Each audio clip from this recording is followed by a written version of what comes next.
Come on, for crying out loud. Come on!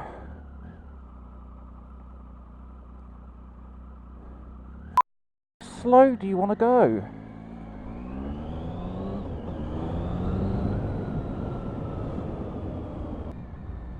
Oh.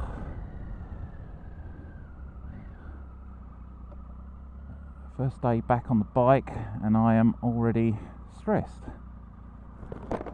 Oh dear.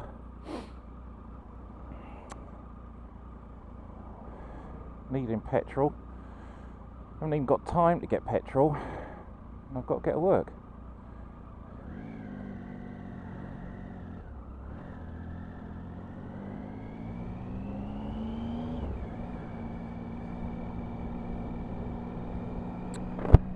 Well, I'm back on the bike. The bike does not have no side fairings because they are getting sprayed, finally. After all the time I've been on about getting them done, they are getting done. And a lot cheaper than what I was originally quoted. I was quoted like £200 to have a panel sprayed. And this time I went to the same place and they quoted me 75 quid. I was expecting in anything, if anything, it would have blinking gone up.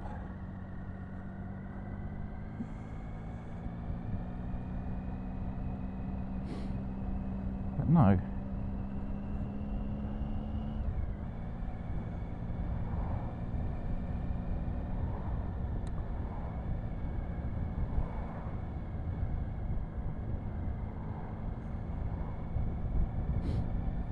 So I need to test everything, make sure it's all okay.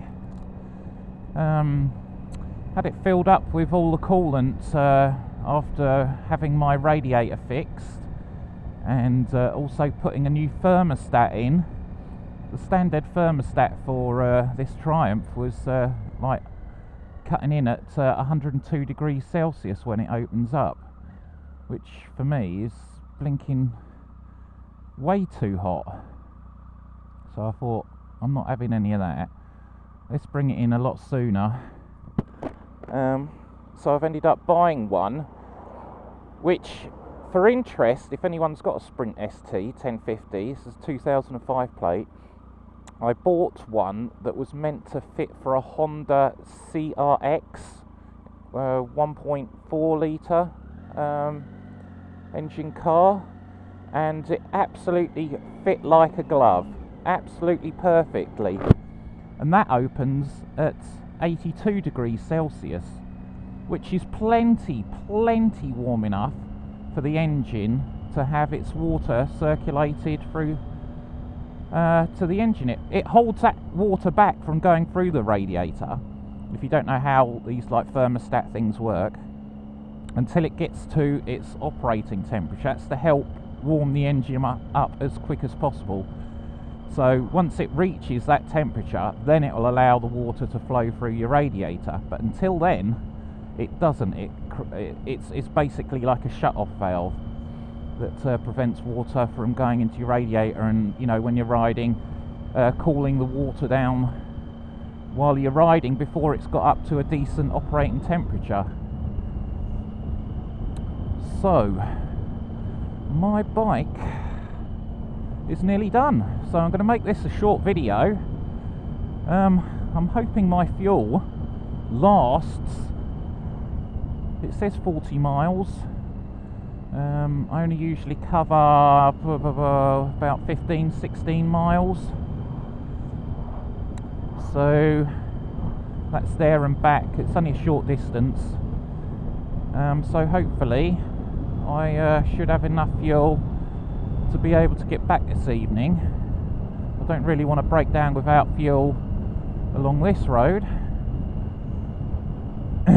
But yeah, hope it lasts. It's 2 bars, so there should be enough fuel.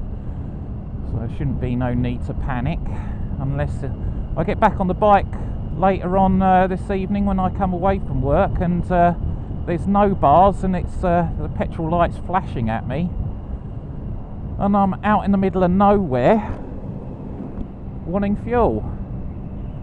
Then I went, oh, it's down to 1 bar. I was saying I'm going to cut this video out in case I jinx myself too much. Little bit. Ba-da-da-da-dum. Ba-da-da-dum.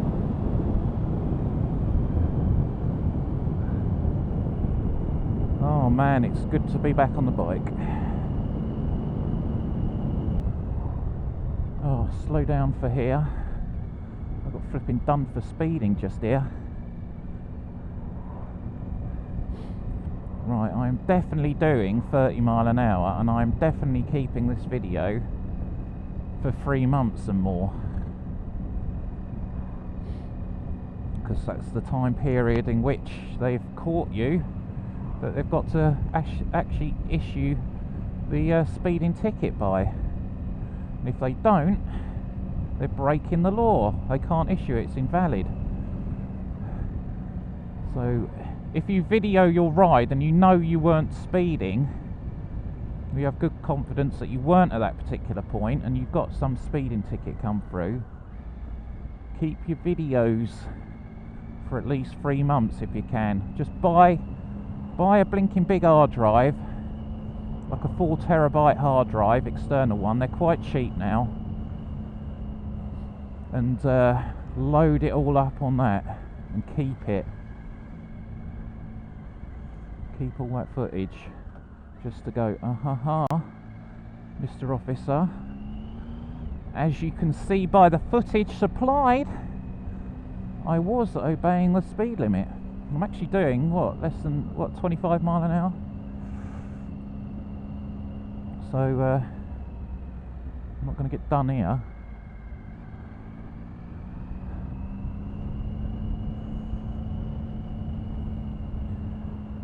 Now for some rubbish roads.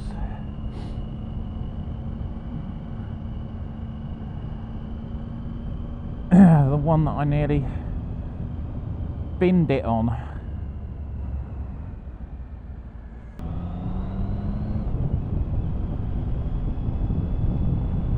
This shitty bit of road.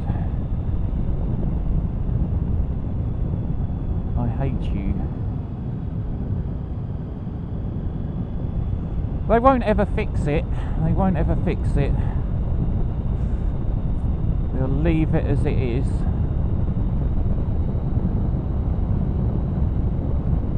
Until Mr. Farmer moans about it.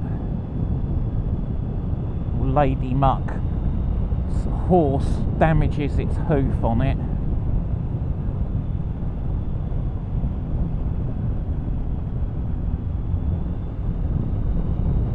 Yeah, this section can't be dragging it around.